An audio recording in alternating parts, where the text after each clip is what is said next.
اللهم صل على محمد وآل محمد.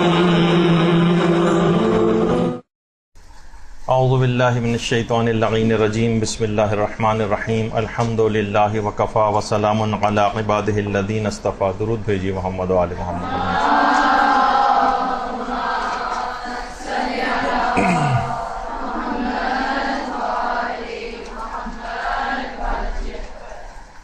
آج 2 یا 3 مسائل ایسے بیان ہوں گے کہ جو کہ بہت زیادہ معاشرے کے اندر سوال و جواب آج کل ان موضوعات پر ہو رہے ہیں.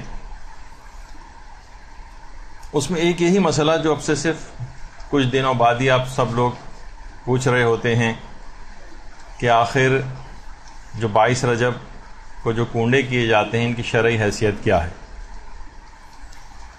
بہت زیادہ لوگ آج کل انٹرنیٹ پہ بیٹھنے کی وجہ سے اتنی زیادہ افکار اور دلائل سے ان کا واسطہ پڑ رہا ہے کہ بعض اوقات ان کو سمجھ میں نہیں آتا کہ یہ مختلف قسم کے جو افراد باتیں کر رہے ہیں اس میں صحیح بات کیا ہے. ظاہر ہے کہ مختلف قسم کے جو افراد جو دلائل دیتے ہیں اس میں آپ کو صحیح بات انہی کی ماننا ہے کہ جو کہ ہمارے علماء اور مجتہدین کا جو نظریہ ہے وہ اس سلسلے میں کیا کہتے ہیں.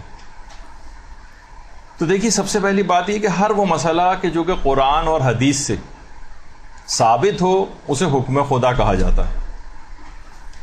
فقہ میں عبادات کے مقام پر اس کو قربتاً الی اللہ کہا جاتا ہے. یعنی جو مسئلہ قرآن سے اور صحیح حدیث سے ثابت ہو اسے پھر آپ قربتاً الی اللہ کی نیت سے کرتی ہیں. قربتاً الی اللہ کے معنی اللہ سے قریب ہونا نہیں ہے فقہ میں، بلکہ اس کے معنی ہے حکم خدا کی بجا آوری میں. اچھا، اب حکم خدا آپ کو کہاں سے ملے گا؟ یا تو قرآن سے ملے گا یا صحیح حدیث سے ملے گا. یہ بات سمجھ لیجئے کیونکہ اس سے بہت سارے مسئلے آپ لوگوں کے حل ہو جائیں گے. صرف کنڈو ہوئی کی حد تک بات نہیں ہے، اور بھی بہت سارے مسئلے اس سے حل ہو سکتے ہیں. یا تو قرآن سے ملے گا آپ کو یا آپ کو صحیح حدیث سے ملے گا. اچھا، اب کیسے پتہ چلے گا کہ کون سی حدیث صحیح ہے؟ انٹرنیٹ وغیرہ کے اوپر یا جو لوگ بیٹھتے ہیں تو بعض افراد صرف حدیث پیش کرتے ہیں جس حدیث کے شروع میں فقط امام کا نام لکھا ہوا ہوتا ہے. لوگ سمجھتے ہیں امام کا نام لکھا ہوا ہے بس یہ حدیث صحیح، بس اس کے اوپر عمل کرنا. امام کا نام کسی بھی حدیث کے شروع میں لکھا ہونے سے وہ حدیث صحیح نہیں ہو جاتی. یہ دیکھنا پڑتا ہے کہ واقعاً امام نے یہ بات کہی بھی ہے یا نہیں کہی. راوی کون سا ہے، اس کا کس کتاب کے اندر ہے، اس راوی وہ جو راوی ہے وہ ثقہ راوی ہے بھی یا نہیں، اس کے الفاظ حدیث کیا ہیں، اس سے ٹکرانے والی کوئی اور روایات موجود ہیں یا نہیں ہیں. اس حدیث کا قرآن سے تو کوئی ٹکراؤ نہیں پایا جاتا ہے. علماء نے اس سلسلے میں کیا دلائل جو ہے وہ پیش کیے ہیں، اس حدیث کے الفاظ کا صحیح مفہوم کیا ہے. یہ سب چیزیں کیا کوئی عام آدمی چیک کر سکتا ہے حدیث کی؟ ہرگز نہیں چیک کر سکتا. اور جو یہ چیک کرتا ہے، جو پروسیس اس کی چیکنگ کا کہلاتا ہے، اسے اجتہاد کہا جاتا ہے. یعنی کوئی مجتہد ہی ان احادیث کو سمجھ سکتا ہے کہ ان کا مفہوم کیا ہے، ان کی شرعی حیثیت کیا ہے. اچھا، آج کل ایک بڑا المیہ یہ ہو گیا ہے کہ لوگ دین میں واقعتاً جو پڑھے لکھے ہیں یعنی مجتہد افراد، ان کے اجتہاد کا انکار کر رہے ہیں اور جاہلوں کی تحقیق کے اوپر بھروسہ کرنے لگے. یعنی جو جاہل افراد اجتہاد کر رہے ہیں، بس کوئی بھی حدیث 3 4 5 حدیث کتابوں کے ریفرنس کے ساتھ دے دی، بس اس کو آتھینٹسٹی اس کی سمجھی جاتی، اور علماء اور جو مراجع ہیں ہمارے ان کے اجتہاد کو چھوڑ دیا جاتا ہے. تو بہرحال اب ایک اور مسئلہ جو ہوا جس کی وجہ سے بہت مصلحت شناس جو ہمارے علماء تھے انہوں نے اس بات کو پسند نہیں کیا تھا، خاص طور پر فقہی مسائل کی جو روایات کی حدیثوں کی جو کتابیں ہیں ان کے اردو تراجم کو.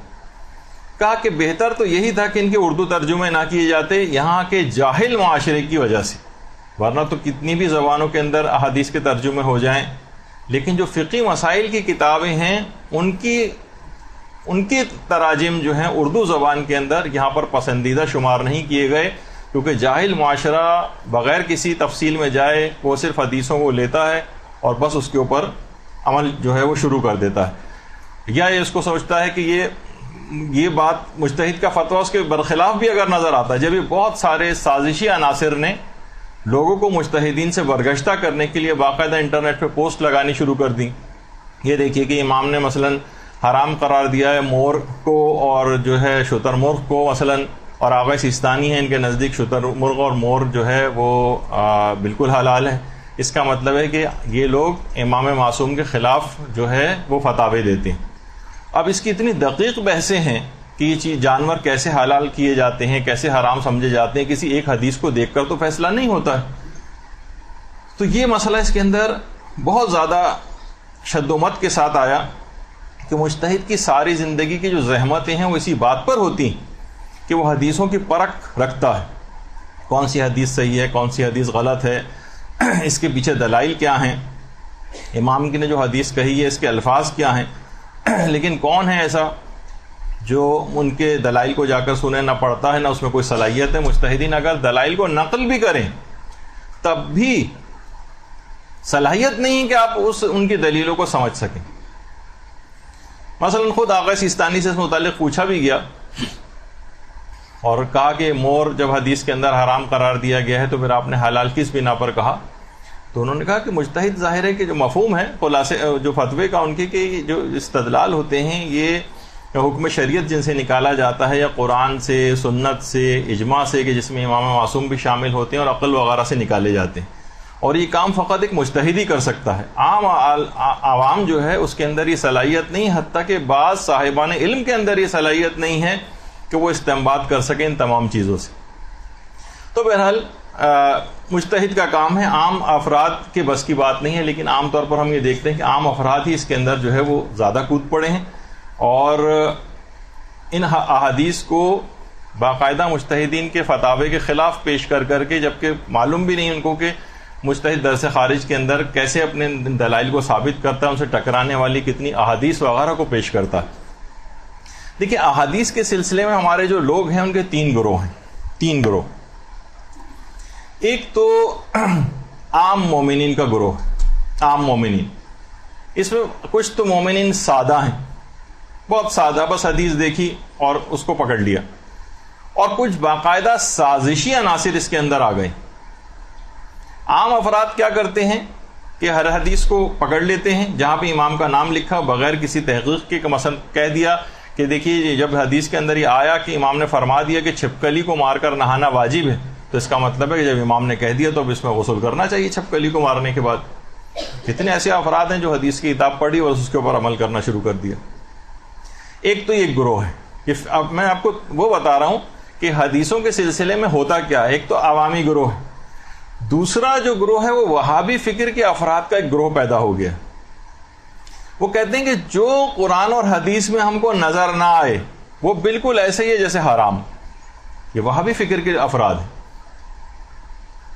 وہ کہتے ہیں کہاں یہ لکھا ہوا ہے، کون سے امام نے یہ کیا ہے، جب نہیں کیا تو اس کا مطلب ہے کہ یہ چیز کرنی جائز نہیں، یہ بدعت ہے. اس طرح سے کر کے یہ دوسری فکر ہے اس کے اندر. تیسرا گروہ ہے جو کہ ہمارے علماء اور مجتہدین کا گروہ، ہمارے علماء اور مجتہدین کا گروہ، کہ جو چیز قرآن میں یا حدیث میں اس کا کوئی حکم نہ ہو اور وہ کسی شرعی حکم کی خلاف ورزی بھی اس کے اندر نہ ہو، ہمیں اس کو کرنے کی اجازت ہے. بس حکم خدا کی نیت نہیں ہوگی. ہم یہ نہیں کہہ سکتے کہ چیز حکم خدا ہے، ورنہ وہ چیز بدعت بن جائے گی. اور اس کو کہا جاتا ہے، ایک چیز ہے بدعت، یعنی جو حکم خدا اور حکم رسول سے ثابت نہ ہو اور ہم اسے حکم خدا اور رسول سمجھ کر عمل کریں، اس کو بدعت کہا جاتا ہے. اور اسی کا ایک دوسرا نام بھی ہے جس کو کہتے ہیں تشریع، یعنی شریعت بنانا. ظاہر شریعت کو بنانے کی تو کسی کو اجازت نہیں، حتیٰ کہ مجتہد کو شریعت بنانے کی اجازت نہیں. جو حکم خدا ہوگا بس وہ صرف اس کو کشف کر کے، اس کو استنباط کر کے آپ کے سامنے پیش کرے گا. اگر کسی کام کے لیے آپ یہ کہیں کہ امام نے حکم دیا جبکہ آپ کے پاس اس کی کوئی دلیل نہ ہو، اسی کو کہا جاتا ہے کام بدعت ہے. یعنی جو چیز دین سے ثابت نہ ہو اور اسے آپ کہیں کہ یہ حکم خدا یا امام کا حکم ہے، اس وجہ سے ہم کر رہے ہیں، تو یہ بدعت ہو جائے گی. اس کے لیے دو الفاظ اور آتے ہیں، اس کو کہتے ہیں، ایک کو کہتے ہیں ورود. ورود کہتے ہیں. اور ایک دوسرا اس کے لیے لفظ اور بھی ہے جسے کہتے ہیں امتثال، یعنی قصد ورود. یہ فتووں کے اندر بہت آتا ہے. مثلا آیت اللہ خوئی سے یہ بات سوال پوچھا گیا کہ قبر کے اوپر اگربتی کا جلانا کیسا ہے، تو وہاں سے یہ جواب آیا کہ بدون ورود مانے نہ دار. اگر آپ ورود کہتے ہیں کہ یہ چیز احادیث کے اندر وارد ہوئی ہے، یہ حکم امام کی طرف سے ہے، یہ حکم اللہ کی طرف سے ہے، یہ رسول نے حکم دیا ہے، جبکہ وہ موجود نہ ہو، لیکن اگر یہ والی نیت نہ ہو اور ہم کہیں کہ بھائی ٹھیک ہے کہ قرآن و حدیث کے اندر قبر کے اوپر اگربتی جلانے کا حکم نہیں آیا ہے، لیکن ہمارا دل چاہ رہا ہے، ہمیں اچھا لگتا ہے، خوشبو اس سے آتی ہے، ہم جب قبرستان جاتے ہیں اپنے مردے کی قبر پہ سے خوشبو اٹھتے دیکھتے ہیں تو ہمیں اچھا محسوس ہوتا ہے. تو اس کے اندر شریعت یہ کہتی ہے کہ اگر ورود کا قصد نہ ہو تو کوئی حرج نہیں، کرنے کی اجازت ہے بالکل. تو اس لحاظ سے یہ جو احادیث کا جو مسئلہ ہوتا ہے نا، جیسے ابھی ہم نے کہا کہ لوگوں کے 3 گروہ ہو جاتے ہیں. ایک تو وہ جو حدیث کو لے کر بیٹھ جاتا ہے اور بغیر سوچے سمجھے اور استنباط کرنے لگتا ہے. وہ آ کر آپ کے سامنے کہے گا عام آدمی کہ بھائی آپ کہہ رہے ہیں کہ سید جو ہے وہ غیر سید سے عام صدقات وغیرہ لے سکتا ہے، سوائے صرف صدقہ واجب نہیں لے سکتا یا توہین والا صدقہ نہیں لے سکتا، لیکن عام صدقات لے سکتا ہے. جبکہ شام میں حضرت زینب سلام اللہ علیہا نے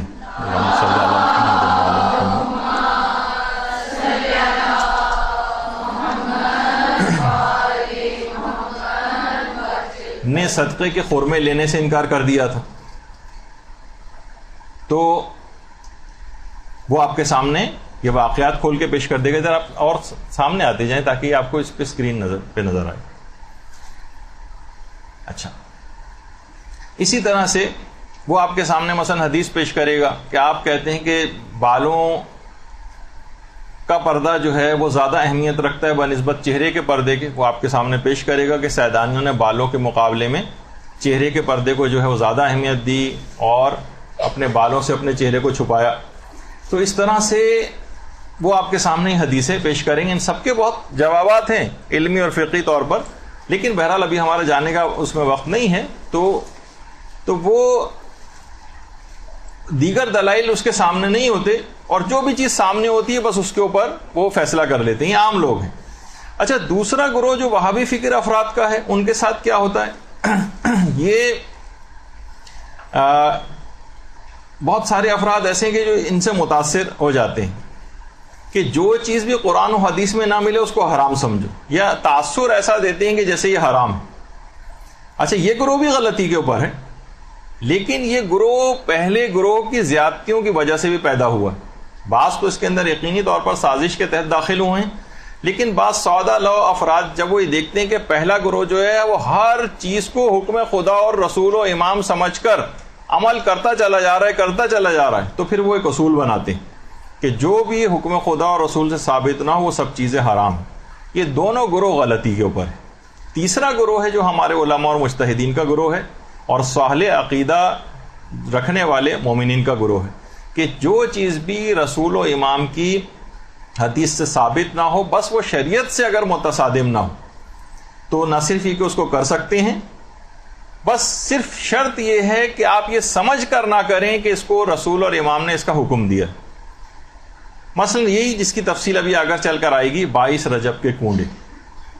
اگر آپ یہ کہیں کہ امام نے حکم دیا ہے کہ 22 رجب کے دن تم لوگ کنڈوں کی مثلا نیاز کرو، تو آپ نے اگر واقعی آپ حکم خدا، حکم رسول یا حکم امام سمجھ کر اس کام کو کریں گے تو یہ بدعت ہو جائے گی. آپ پہلے گروہ کے اندر چلے گئے کہ جو کہ ہر چیز کو جو بھی سامنے اس کے نظر آتی ہے اسے حکم خدا اور رسول امام قرار دیتا ہے.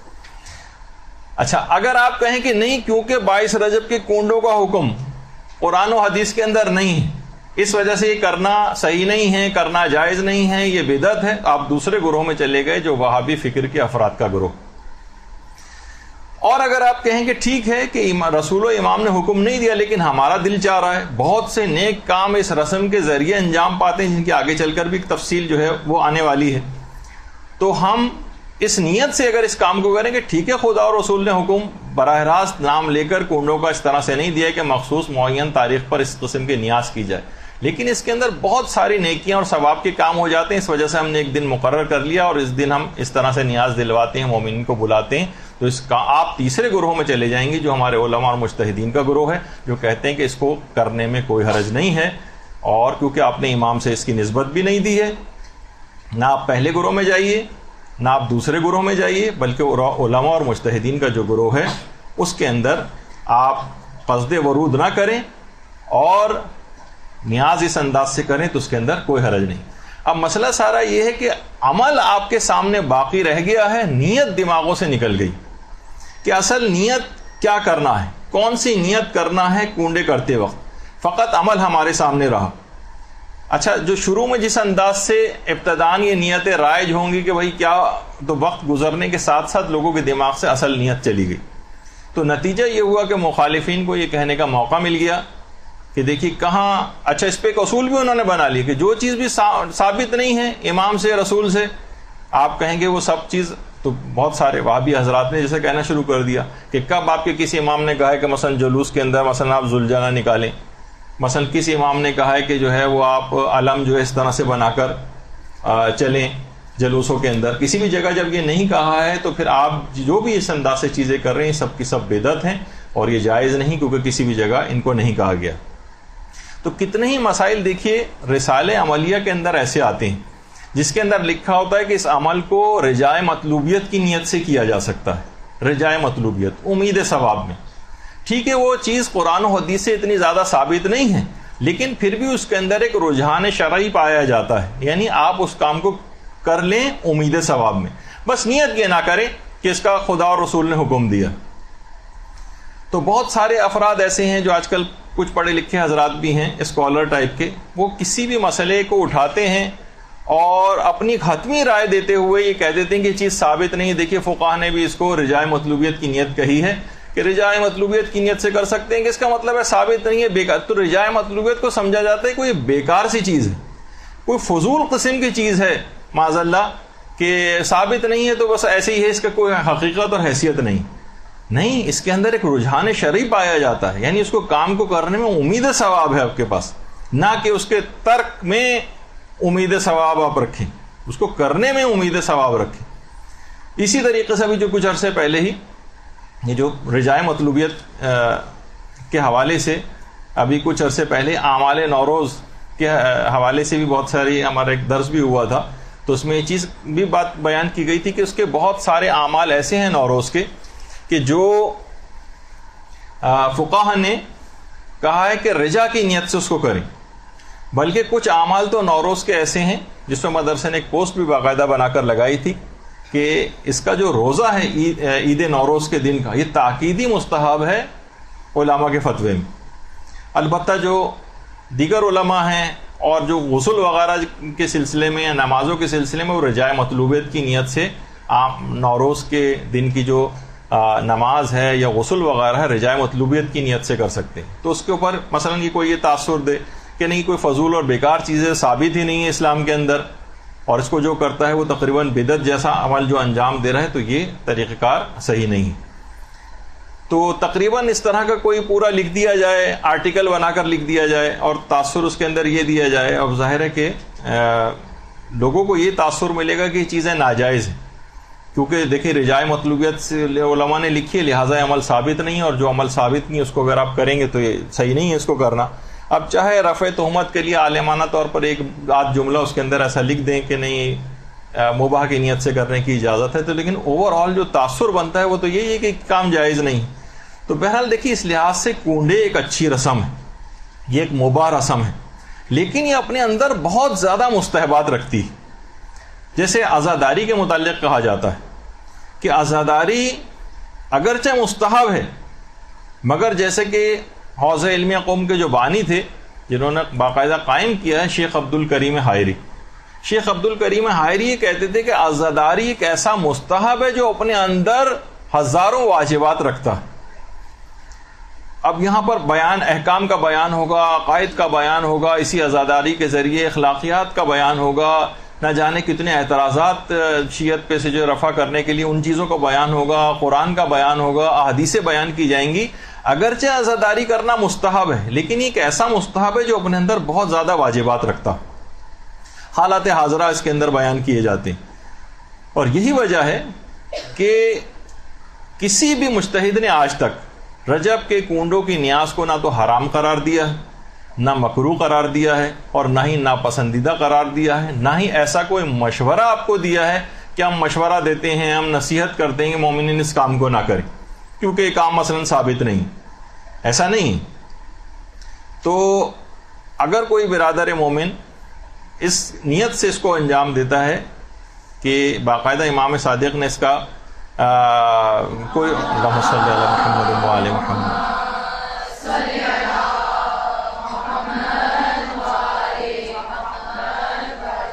کسی کی بھی نیت نہیں ہے، یہ نہیں ہوتی. کسی سے بھی آپ پوچھ لیں، باقاعدہ سروے کر کے پوچھ لیں کہ لوگوں سے جا کے پوچھیں کہ کیا آپ اس نیت سے کر رہے ہیں کہ باقاعدہ امام صادق نے حکم دیا ہے، تو لوگ کہیں گے نہیں، ہم ان کے نام پر کھلا رہے ہیں، لیکن حکم وغیرہ کا تو ہمیں پتہ نہیں کہ دیا یا نہیں دیا، لیکن ہم امام کے نام پر لوگوں کو یہ چیزیں کھلاتے ہیں. امام کی خوشنودی کے لیے، اللہ کی خوشنودی کے لیے، اس کے رسول کی خوشنودی کے لیے ہم یہ چیزیں کھلا رہے ہیں. سادہ سی نیت ہوتی. تو نہ جانے اس کے اندر کتنے ہی ایسے مستحبات ہیں. اس رسم میں کنڈے کے اندر بہت زیادہ مستحبات بھرے ہوئے ہیں، اور اگر الگ الگ بھی اگر آپ ان کو دیکھیں، ہر اتنے سارے ابھی جو مستحبات آپ کے سامنے میں لسٹ کے طور پہ بھی پیش کروں گا جو اس رسم کے اندر پائے جاتے ہیں، یہ سب الگ الگ جب مستحب ہیں تو ان سب کا مجموعہ یہ کوئی بدعت یا ناپسندیدہ چیز کیسے ہو جائے گا؟ جب اس کا جز جو ہے، جب اس کے اجزاء جو ہیں وہ مستحب ہیں، تو اس کا جو کل ہے ان اجزاء سے جو بنا ہوا ہے وہ خود جو ہے وہ غلط کیسے ہو جائے گا؟ تو بہرحال دیکھیے، اس کے اندر سب سے پہلی تو چیز ہے کہ مومنین کا آپس میں ملنا. مومنین ایک دوسرے سے باقاعدہ ملاقات کے لیے جاتے ہیں. روایات میں ملتا ہے کہ مومن سے ملاقات کے لیے جانا ایسے ہی جیسے انسان اللہ سے ملاقات کے لیے گئے. روایات کے اندر یہ بات آئی. اور ہر قدم جو وہ اٹھاتا ہے، اس کے ہر قدم اٹھانے پر گناہ معاف ہوتے ہیں جب وہ اپنے مومن بھائی سے ملاقات کے لیے جا رہا ہوتا ہے، اور اس کے اوپر جنت خدا واجب کر دیتا ہے. روایات بھی اتنے طویل روایتیں پڑھنے کا موقع نہیں، میں صرف اس کا سبسٹنس آپ کے سامنے پیش کر رہا ہوں، ورنہ آپ خود جا کر ثواب الاعمال جو ہے شیخ صدوق کی اور دیگر کتابوں کو دیکھ سکتی ہیں. تو مومنین کا آپس میں ملنا یہ کنڈے کے ذریعے ہوتا ہے. اسی طریقے سے مومنین ایک دوسرے کو آتے ہیں، ظاہر سلام کرتے ہیں. 70 نیکیاں تو ویسے سلام کرنے والے کو جو ہے وہ مل جاتی ہیں.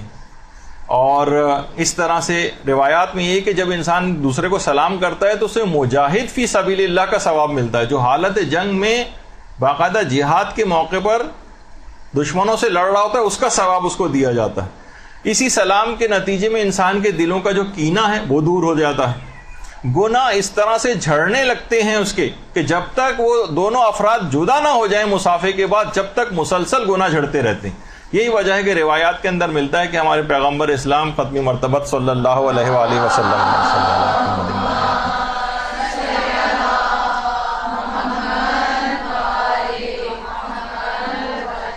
پیغمبر اسلام اس وقت تک مصافحے کے بعد اپنا ہاتھ اس وقت تک نہیں ہٹاتے تھے جب تک کہ دوسرا شخص اپنے ہاتھ کو نہیں کھینچ لیتا تھا. یعنی جس وقت تک وہ مصافحہ کرتے رہتے ہیں مسلسل ان کے گناہ جو ہے وہ جھڑتے رہتے ہیں. ہماری تعلیم کے لیے پیغمبر اس طرح سے کیا کرتے تھے. تو مصافحے کے اعتبار سے بھی یہی بات ہے کہ مومنین آپس میں ایک تو سلام کرتے ہیں، اس کے بعد مصافحہ کرتے ہیں. مصافحے کے اندر بھی آپ نے دیکھا کہ دلوں سے کینہ دور ہو رہا ہے، اور جو ہے وہ اتنا زیادہ جو ہے ثواب اس کے جو ہے وہ دیے جا رہے ہیں.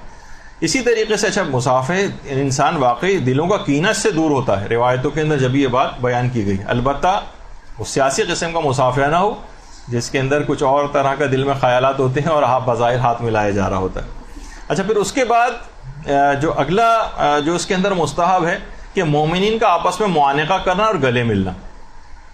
دیکھیے اچھا، جب وہ جاتے ہیں تو معانقہ ہوتا ہے، اور بہت سے عالم حضرات کہتے ہیں کہ جب کنڈے کھا کے واپس آ رہے ہوتے ہیں تو پھر مباتنا ہوتا ہے. پیٹ اتنا پھول چکا ہوتا ہے کھانا کھانے کے بعد، پھر گلے ملنے کے بجائے پیٹ آپس میں ملتے ہیں ان کے.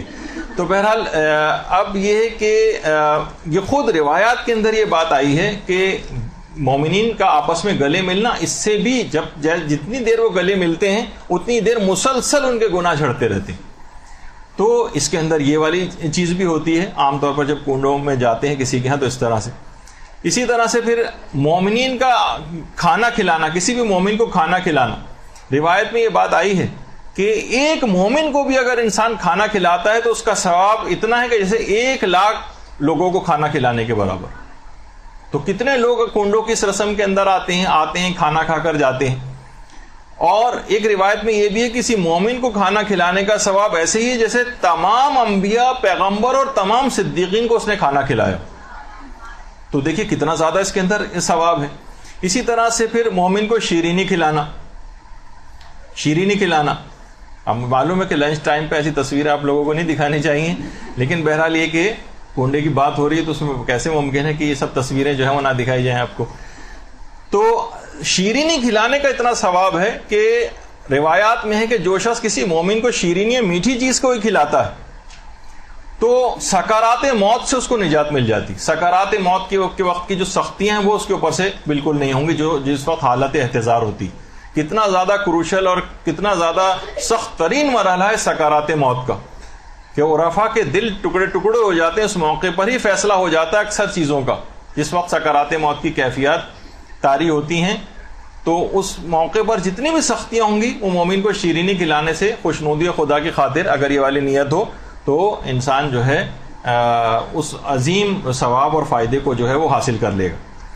اچھا, اسی طرح سے مثلا مومن کو پانی پلانے کا بہت زیادہ ثواب, اس میں پانی بھی آ کر پیا جاتا ہے. روایتوں میں ہے کہ جنت کے جو رحیق مختوم جو چشمہ ہے وہاں سے اس کو سیراب کیا جائے گا. اور روایت میں یہ بھی ہے کہ سب سے پہلے قیامت کے دن سب سے پہلے جس عمل کا اجر آپ کو دیا جائے گا اور فائدہ وہ پانی پلانے کا ہے. یعنی دیگر تمام اعمال آپ کے ایک طرف ہو جائیں گے اور سب سے پہلا جو ثواب آپ کو دیا جائے گا, سب سے پہلا فائدہ اعمال کا دیا جائے گا وہ آپ پانی پلانے کا. روایت کے اندر یہ چیز آئی. اور ایک روایت میں یہ بھی کہ اگر کوئی شخص کسی کو پانی پلاتا ہے تو جنت کے تمام دروازے اس کے لیے کھول دیے جائیں گے کہ جس دروازے سے چاہے اندر داخل ہو جائے. دیکھیے یہ سب بھی کنڈوں کے اندر ہوتا ہے, یعنی اس کے اجزاء اگر آپ دیکھیں الگ الگ تو کتنی زیادہ آپ کو ثواب ملتا ہے. اسی طرح سے مومن کا اکرام کرنا, اس کی عزت کرنا. یعنی پیغمبر نے باقاعدہ وصیت کی تھی, امیر المومنین کی وصیت تھی, شہزادی فاطمہ تو زہرا سلام اللہ علیہ کی وصیت تھی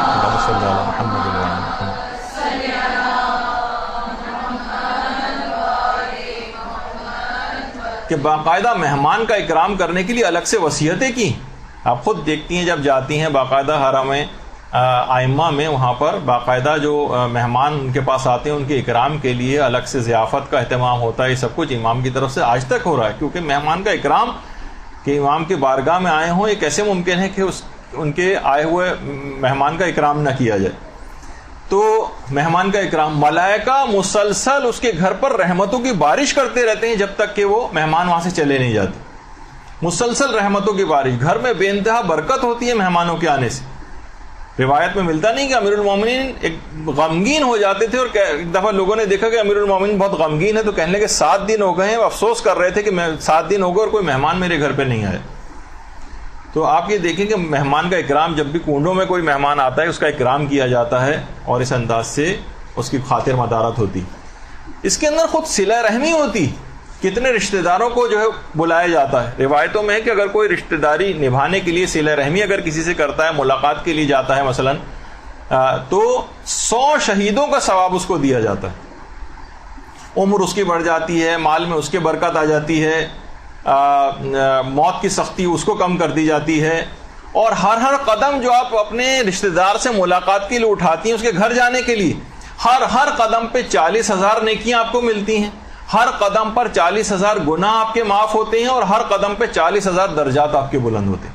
صلہ رحمی, رشتہ داروں کے اس انداز سے جو بھی تقاریب اس کے اندر ہوتی ہیں اس میں جانا, اور حساب و کتاب کا مرحلہ جو عالم آخرت میں وہ بھی بہت آسان ہو جاتا ہے صلہ رحمی کے نتیجے.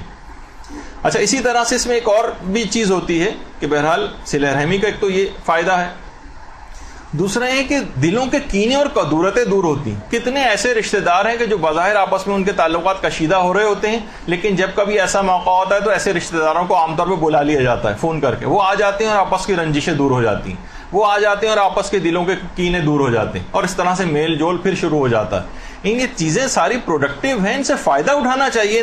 آپ کے پاس اگر ایسی رسمیں موجود ہیں. بیرونی دنیا، یہ مغربی دنیا، یہ لوگ ترستے ہیں تمام اس لحاظ سے چیزوں کو کہ اتنی برکتیں جو اس کے اندر یہاں پر ہوتی ہیں، ان رسومات کے اندر کتنے زیادہ اس میں فائدے ہیں آپ کے، کتنے زیادہ ثواب آپ کو اس کے اندر ملتا ہے جو بزرگوں نے اس انداز سے سیٹ کر دی. تو بہرحال دلوں کے اس لحاظ سے کدورتیں دور ہوتی ہیں، کینے ان لوگوں کے دور ہونے لگتے ہیں.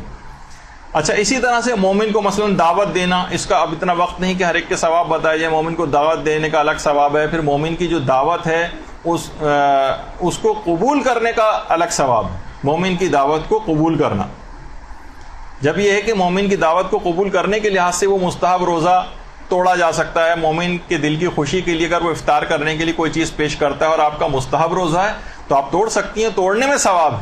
البتہ ہمارے استاد محترم کہا کرتے تھے کہ لوگ اکثر مساجد میں یا ادھر ادھر پانی کی چیزیں لے کے یا ٹافیاں لے کے یا کچھ ایسی چیزیں لے کے لوگوں کے روزے توڑوا رہے ہوتے ہیں، سوچتے ہیں اس کے اندر ثواب ہے.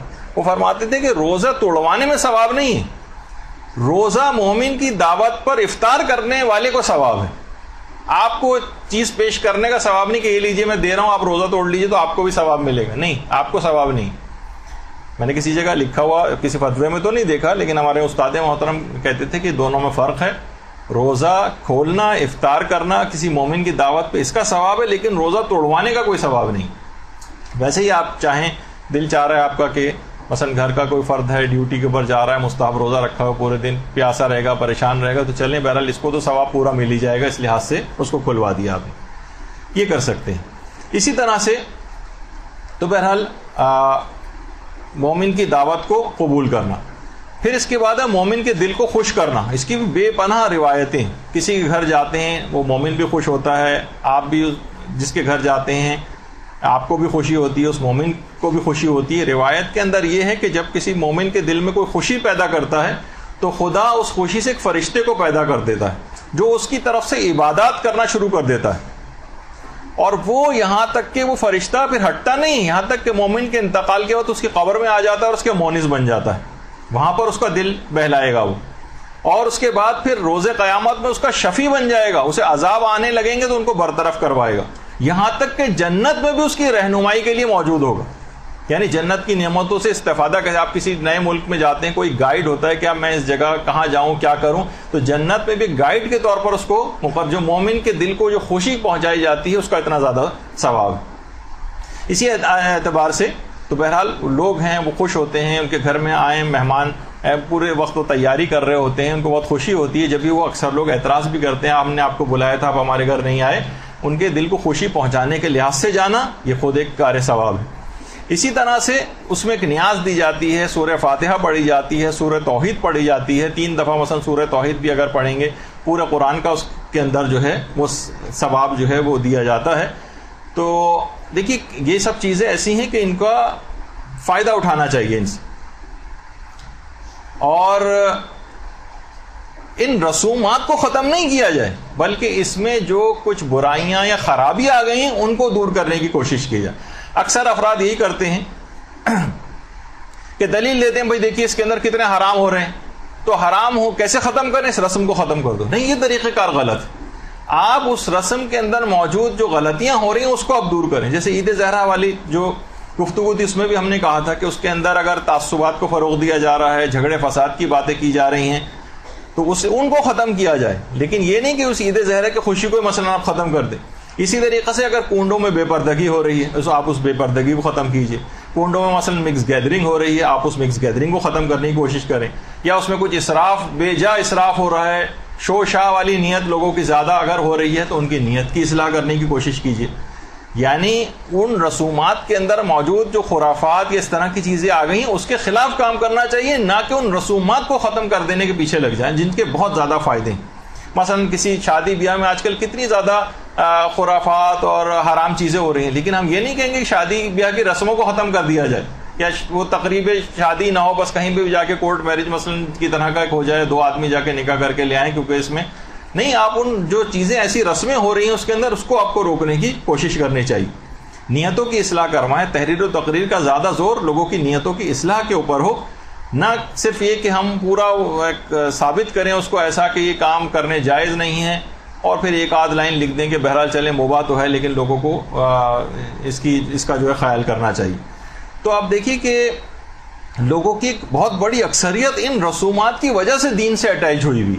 دیکھیے اس کے اندر جو ایک راز کی بات ہے, جو ایک اہم بات ہے, لوگ جس کو نظر انداز کر دیتے ہیں کہ ان رسومات کے ذریعے ہی لوگ دین کی بہت بڑی تعداد ان رسومات کے ذریعے دین سے اٹیچڈ ہے. اگر آپ ان رسومات کو ختم کر دیں, کتنے اہتمام لوگ اپنے گھروں کے اندر کرتے ہیں, ایک ماحول گھر کے اندر ایک مذہبی ٹائپ کا جو ہے وہ ہو جاتا ہے. ان کی ایک اکثریت لوگوں کی دین سے اٹیچ ہے. ہمارے ساتھ یہ کہ ہم نے ان تقریبات سے فائدہ نہیں اٹھایا. اب آپ دیکھیے کہ مثلا اگر وہاں پر ایران کے اندر کوئی اس طرح کی کوئی تقریب منعقد ہوتی ہے تو وہاں پر بہت سی جگہوں کے اوپر لوگوں نے یہ رائج کیا ہوا کہ مثلا کوئی زیارت, جو بھی وہاں لوگ آئیں گے سب زیارت پڑھیں گے. مثلا کوئی بھی چیز مثلا ان کو دے دی جائے, کوئی دعا سب لوگ وہاں پر اجتماعی طور پر مل کے پڑھیں. اس تقریب یا ہمارے یہاں اب تک یہ نہیں ہے, لوگ آتے ہیں, بیٹھتے ہیں, کھانا کھاتے ہیں اور چلے جاتے ہیں.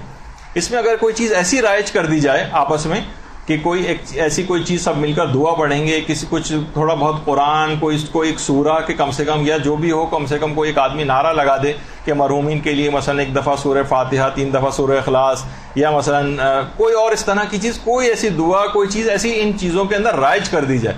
اس تقریب جو منعقد وہاں پر ہو رہی ہے اس سے کچھ فائدہ اٹھا لیا جائے.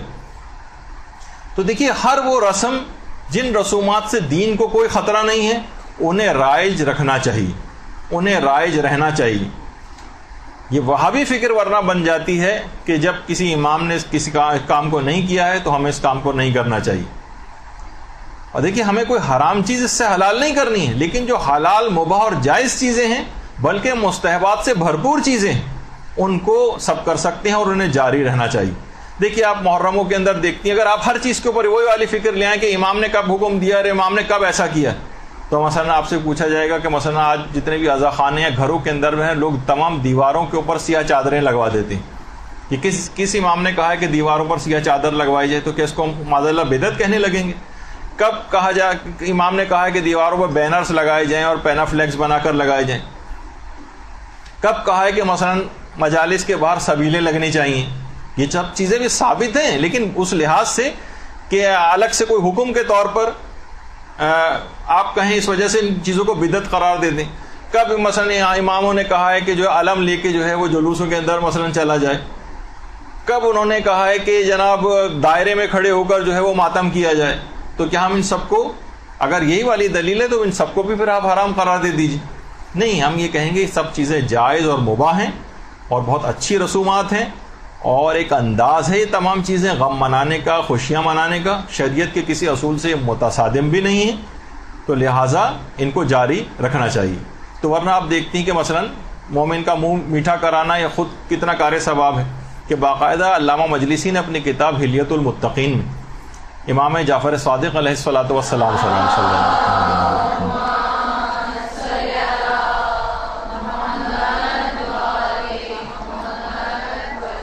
باقاعدہ روایت ان سے نقل کی ہے کہ امام اکثر ایسی دعوتیں کیا کرتے تھے, اس میں عمدہ روٹیاں ہوتی تھیں, نفیس فیرینی کھلایا کرتے تھے اور لذیذ حلوہ کھلایا کرتے تھے لوگوں کو. اور امام فرماتے تھے خدا جب ہمیں فراخی عطا کرتا ہے تو ہم بھی فراخ دلی سے لوگوں کو کھلاتے ہیں, اور جب کم میسر ہوتا ہے تو اس میں ہم بھی کفایت کرتے ہیں, بس جتنا ہوتا ہے اتنا کھلا دیتے ہیں. تو اسی طرح سے یہ جو کہا جاتا ہے نا کہ دسترخوان امام حسن علیہ الصلوۃ والسلام, اللہم صلی علی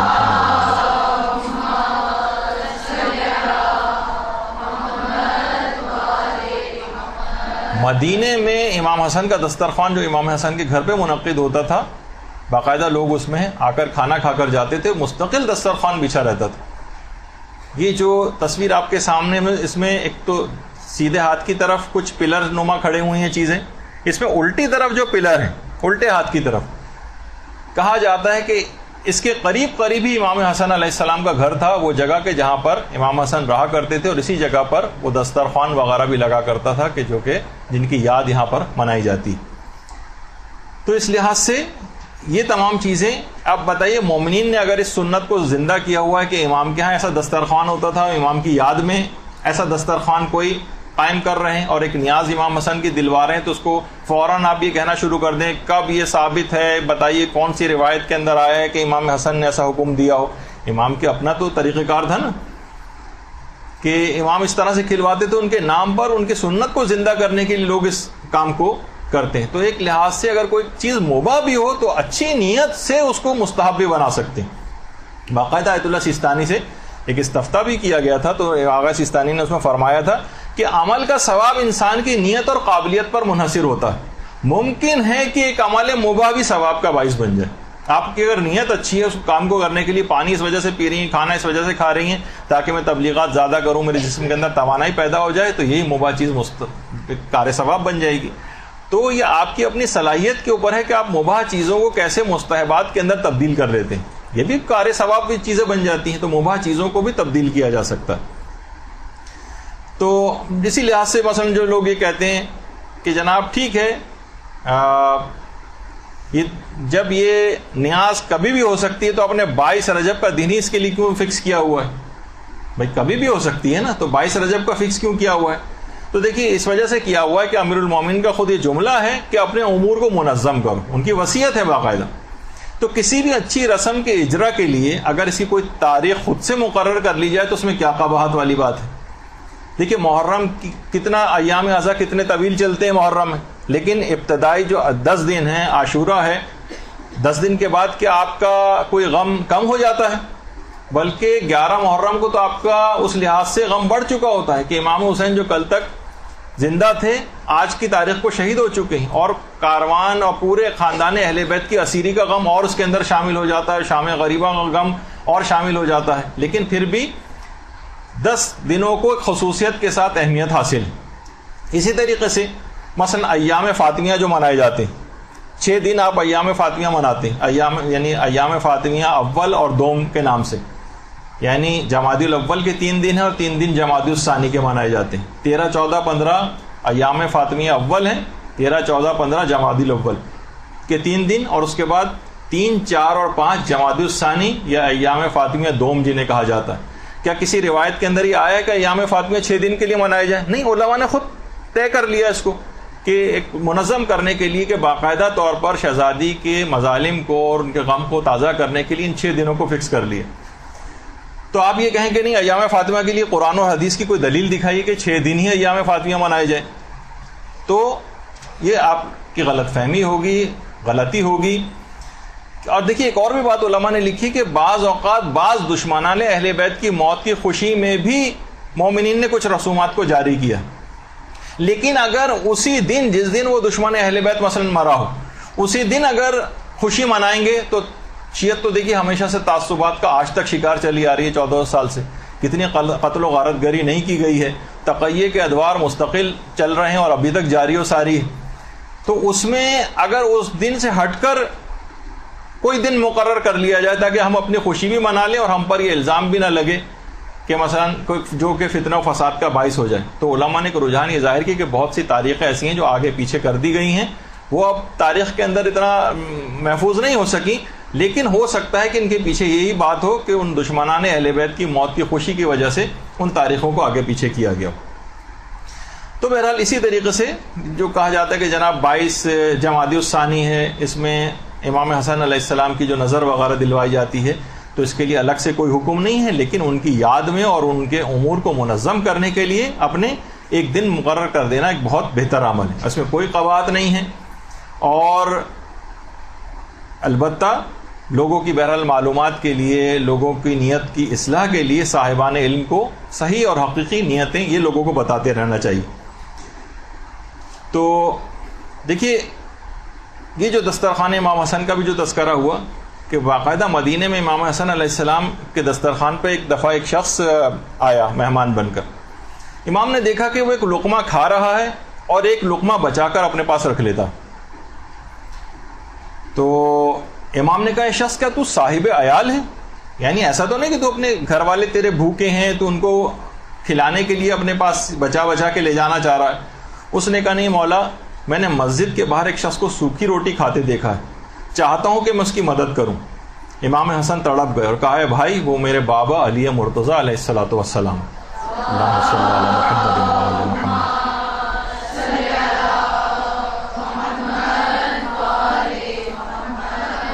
ان کی زندگی کا یہی معمول ہے. ہم اہل بیت جو دنیا کو کھلاتے ہیں وہ کچھ اور ہوتا ہے، اور جس پر ہم خود زندگی گزارتے ہیں وہ کچھ اور ہوتا ہے. ہمارے لیے نعمتوں کا دسترخوان پروردگار عالم نے آخرت میں بچھایا.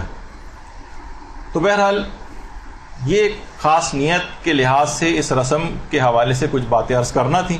البتہ جو لوگ اس میں کچھ سوالات پوچھتے ہیں، چند ایک دو چار باتیں، وہ کوئی فقہی مسئلے تو ظاہر ہے نہیں ہے، لیکن لوگ پھر بھی اس لحاظ سے پوچھتے ہیں اس کو کہ مثلاً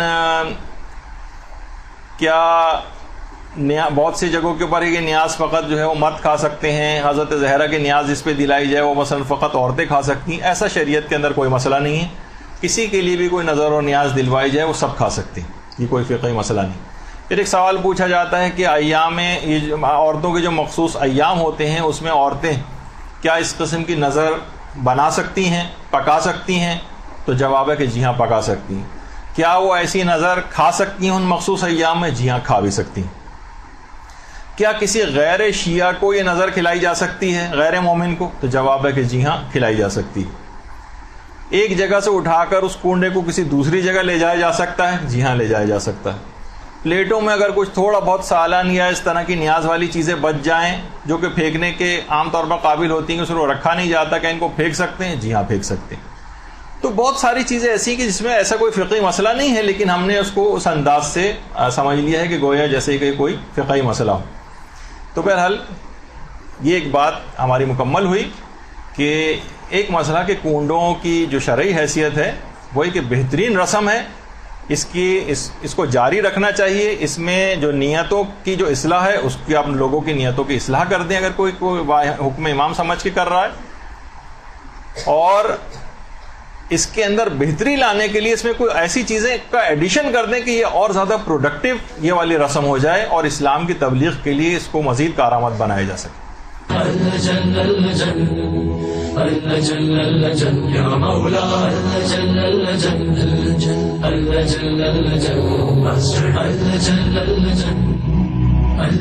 يا صاحب السماء